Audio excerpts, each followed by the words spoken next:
Sometimes I think back to Madam Web and I think, how was this released in a theater? He was in the Amazon with my mom when she was researching spiders right before she died. Welcome back, everyone. I recently rewatched Madam Web, not of my own volition, but because you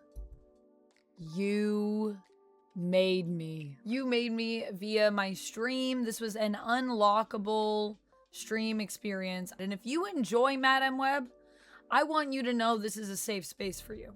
However, after having gone back and watched it again, I have more notes. I have more things. I need to speak. So here we are again to talk about Madam Web. Before we get into this, I want to know, what is your favorite or least favorite superhero movie? What superhero movie can you just not believe exists? And what superhero movie do you absolutely adore? And I'm sure for some of you, one of those superhero movies that some of you will be saying you can't believe exists may even be one that I like. So just so you know, that's where we're at.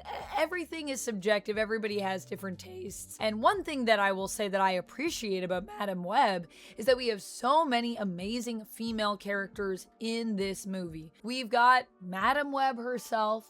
We've got Maddie Franklin. We've got Julia Carpenter. Not Carpenter yet, because she isn't married, but Julia, she's here.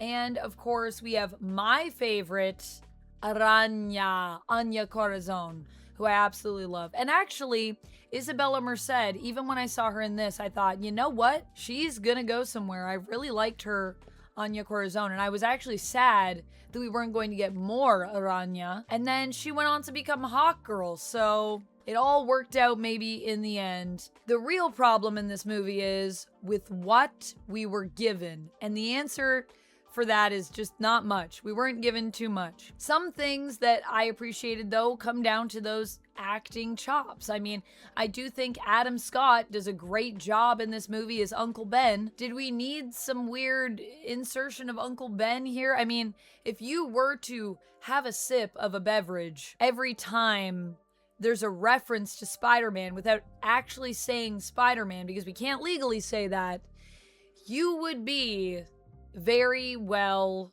hydrated. That's what I'll say. Uncle Ben. That's one. I also think the premise for this movie is actually pretty decent. Initially, I thought, how could this film even work? And when it was first announced, I was like, I don't know. And then they said, look, we're doing Spider Girls. And I thought that would be pretty cool to see, but how do you do that as a film and make it work? And I think the concept for this movie actually kind of works. This idea of having Madam Web come in as our core character and connect all of these ladies through the great web of life and destiny. Even when her powers manifest and she has that near-death experience, the way that we see the thread coming through of the web and connecting all these visions that don't make sense. But then if you've seen the movie, you go back and you watch that scene and you're like, you know what? That was kind of cool. I wish that that could have worked. The film also just looks so cheaply made at times. It's actually painful for me to look at. Like, some of these shots, what are we doing with these? Why was it shot this way? Is this us trying to emulate the early 2000s by simply saying that that was a period in history where all movies look terrible? Because I would like to disagree with that. I don't know what is going on, but some of the shots in this are absolutely awful. And we also have some ADR to match. Ezekiel Sims' ADR is still some of the worst ADR in film history, in my opinion. It's so bad, it actually hurts me. Talking about it hurts me. The same three faces. Every night. The same vision. Also, having Ezekiel Sims as a villain, where his only scenes, all he's ever talking about is how he's gonna get these girls, he's going to hunt them down, how they destroy his life. Everything's about that. He is such a flat villain It is so boring. And I mean, Ezekiel Sims doesn't have a ton going for him in the comics to begin with, so he is already kind of a weird pick if you're gonna have a villain here. I feel like they picked one of the weakest ones they could from the Spider-Man, Spider-Verse, Spider-World roster, however we want to say that without getting in trouble for saying Spider person. Still, even with him being the weakest villain, they literally give him nothing in this. They give him no character at all. He has more dimension in the comic, and I know that's not saying much, but it's saying something at least. I don't actually know if the problem here really is the cast, though. I think a lot of the choices in this film, because it's a problem across the board with the way that the film was put together. I think direction is really to blame when it comes to why this movie turned out the way it did. Maybe it's not even direction. Maybe this film was just fated in the web of destiny and life to be terrible. Maybe that's just that. Well, that was what fate had in store. Madam Web looked into her vision and she was like, it's gonna be bad. It's gonna not be a good movie. It is what it is. We can't stop it. Maybe the script really is to blame here, but it feels like there are so many things that went wrong with production and so many maybe clashing input, perhaps, in how this was made, or just maybe S.J. Clarkson just really didn't want to make this movie. Maybe no one wanted to make this movie, which is sad because I would have actually liked to see a good version of this movie. All I know is it's painful. It's painful to watch. The music is the most basic music I have ever listened to, and my problem with watching this a second time is now I've picked up on more details of things that hurt me to observe, and the music is one of those things. I didn't notice that in the first watch because I was so distracted by all of the other stuff that was bad, but the music is so boring. It is like suspense and tragedy. Those are the only two tones that we have. It feels so generic. It feels like someone went onto the free music on YouTube Music. Actually, I can't even say that. That feels like an insult to the YouTube music, but it feels like free use music that just everyone uses for everything and you've heard it everywhere before. Even the soundtrack. The soundtrack is interesting because I do think they have a collection of good songs on the soundtrack, but the way that they use them is weird. It's like the music doesn't want to work with the film. It's like nothing in this movie wants to work with each other. It's just everything's sort of doing something that could have been okay in a different film with different context added in. It doesn't know how to shoot a comedic moment to save its life, and yet that does not stop Madam Web from trying to make jokes. Unsuccessfully, I might add. This is still not a kidnapping, okay? Feels like a kidnapping. This is now connecting back to some of the depth that I'm saying just doesn't exist here.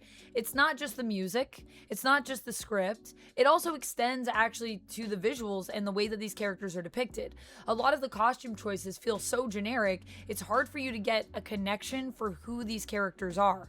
One of the most iconic costume pieces in this movie that I actually do like is Madam Web's coat.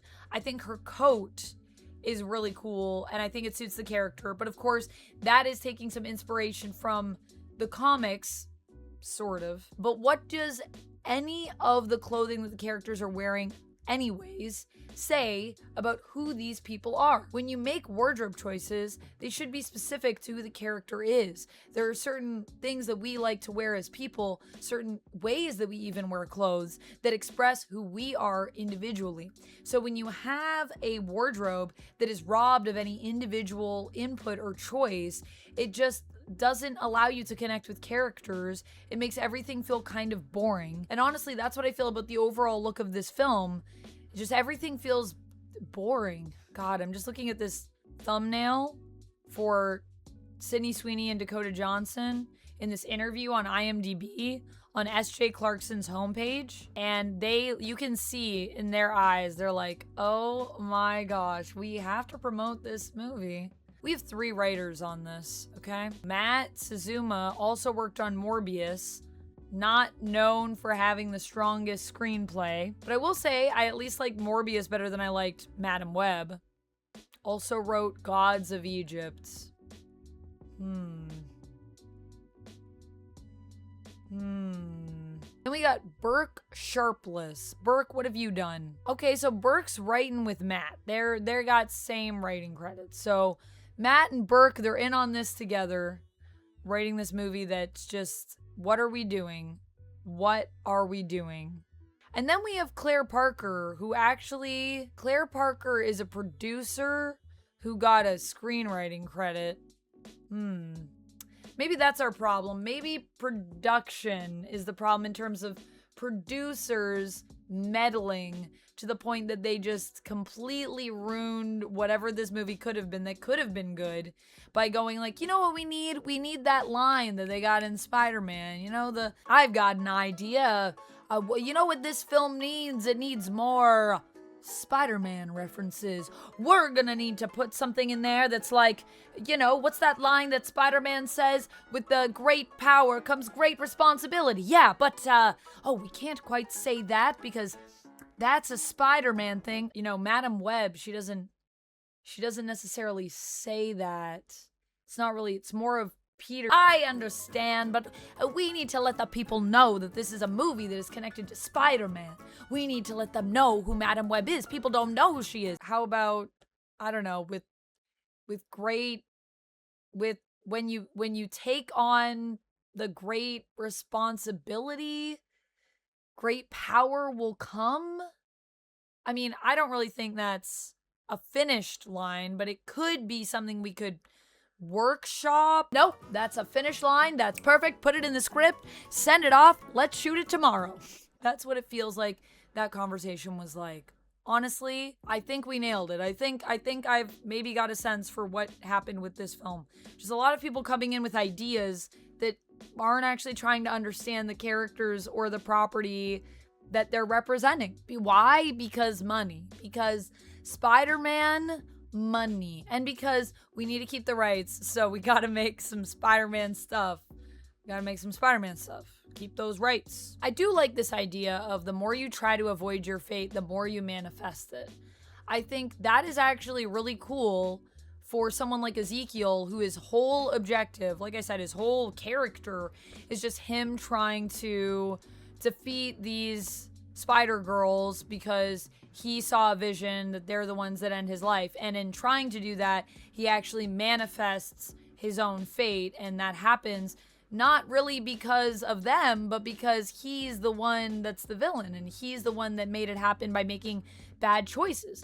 I think, why not just have that be the whole thing of the film? Never mind this power responsibility. Just have it be this idea of how when you try to resist fate, when you try to resist where you're supposed to be in the world, you make it happen more. And maybe in order to shape our destinies, we need to fully let go of this idea of who we are or where we need to be. You have to be fully free and you have to be disconnected, or just the idea of, you know, fate is unavoidable. That's not as interesting. That's kind of what the film is saying, though. So you could always just like roll with that. And I think it would have been a better film. Would it have been amazing? No, but it would have been a better film, at least. It would have been a better film. Every time I get to the ending, I'm just like, is this really how this movie ends?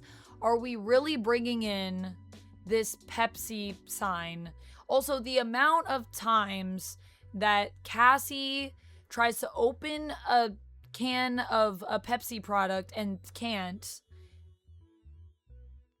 There's just too much Pepsi in this movie. This movie feels like a glorified Pepsi ad, but it's not even a good Pepsi ad. You know what I mean? I'm like trapped in a hellscape of a Pepsi ad. That's what Madam Web feels like. It feels like a fever dream. Doing this and talking to you about this feels like a fever dream.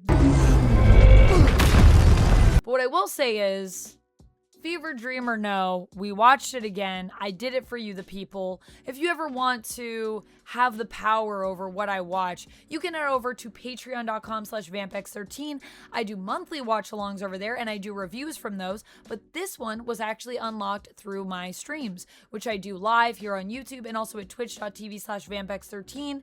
Right now, we are actually working towards doing a Golden Girls watch-along, and y'all, I would love to come here and do a Golden Girls video for you and talk about a few episodes that we watched, because I legitimately love Golden Girls. So it'll be the opposite of this review. That being said, if you love Madam Web, or if you don't love Madam Web, if you have feelings about Madam Web, let me know about those feelings down in the comments below. Let me know what else you'd like to see me review here, whether it be new or old.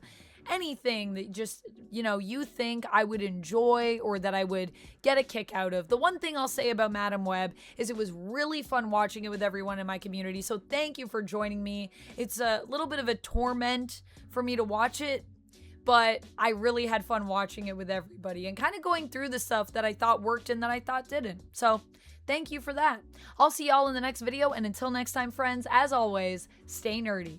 Bye. And if you love when I review superhero films, we do more of that on the channel. You can check out more of that over here.